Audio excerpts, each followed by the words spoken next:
어제 새벽 기도회를 통해 살펴봤던 대로 고린도 교회는 이 세상을 심판하는 이 땅의 법정보다 더 거룩한 법정으로서의 역할을 잃어버렸습니다.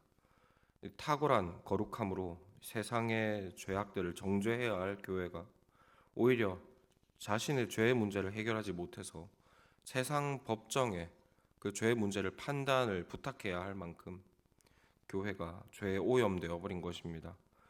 그러나 저들이 이렇게 되어버린 것은 결코 그들이 복음을 몰랐기 때문은 아니었습니다. 사도행전을 살펴보면 알 수 있듯 고린도 교회는 결코 짧지 않은 기간 동안 사도 바울에게서 복음을 배웠습니다. 뿐만 아니라 이후에는 유능한 말씀의 사역자 아볼로에게서도 복음을 배웠습니다.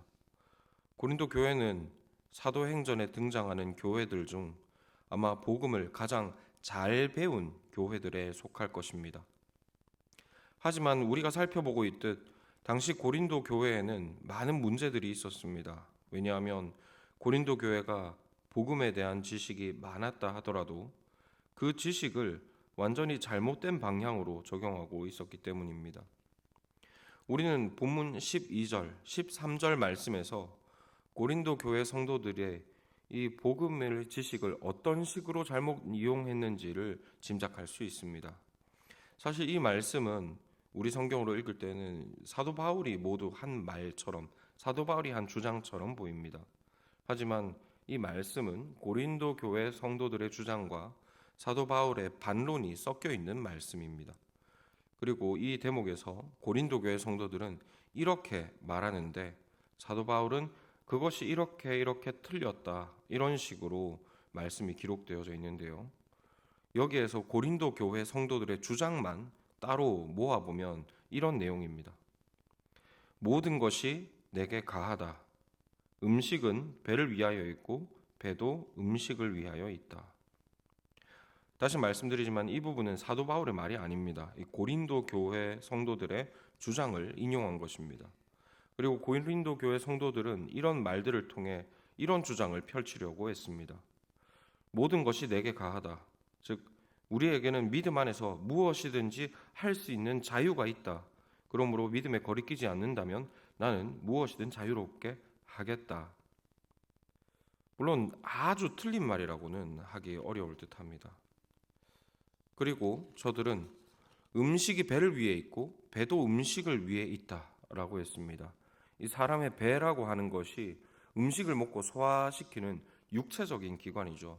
그러니 무엇을 먹는다고 한들 그것이 자신을 영적으로 더럽히실 수는 없다는 것이 저들의 요지였습니다.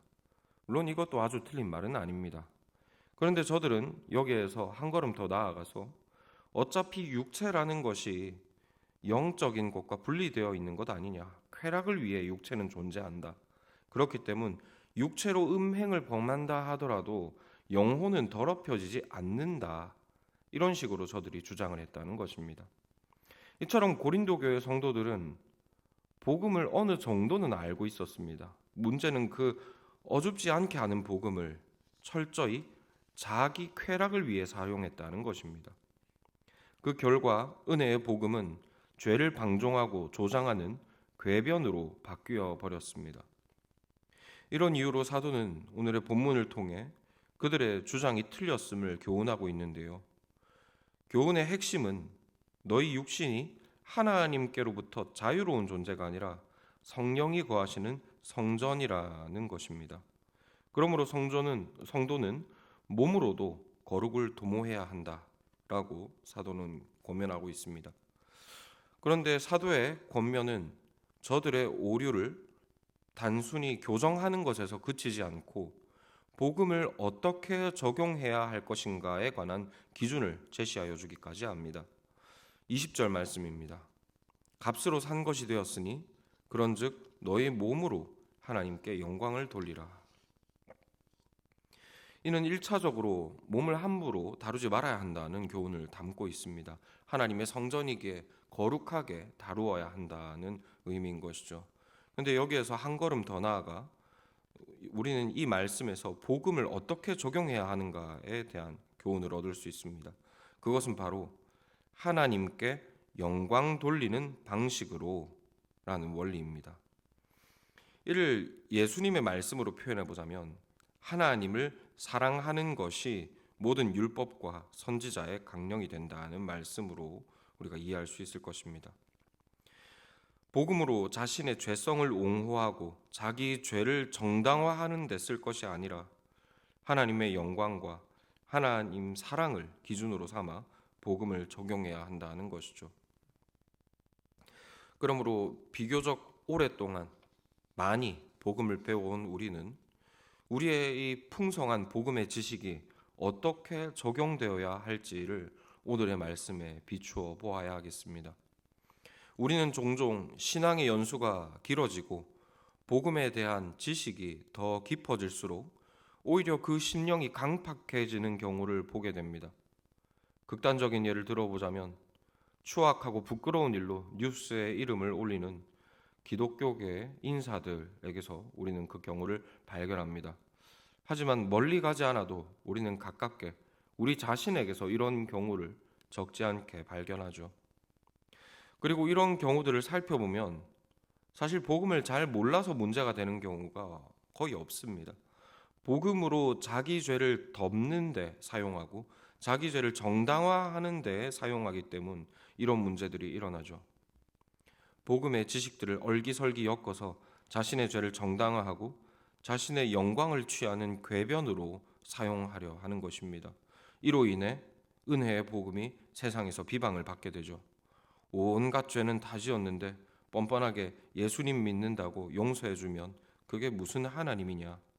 이렇게 하나님의 이름이 세상 가운데서 조롱을 받게 되는 것입니다. 그리고 당연한 이야기겠지만 이런 복음은 결단코 사람을 구원하지 못합니다.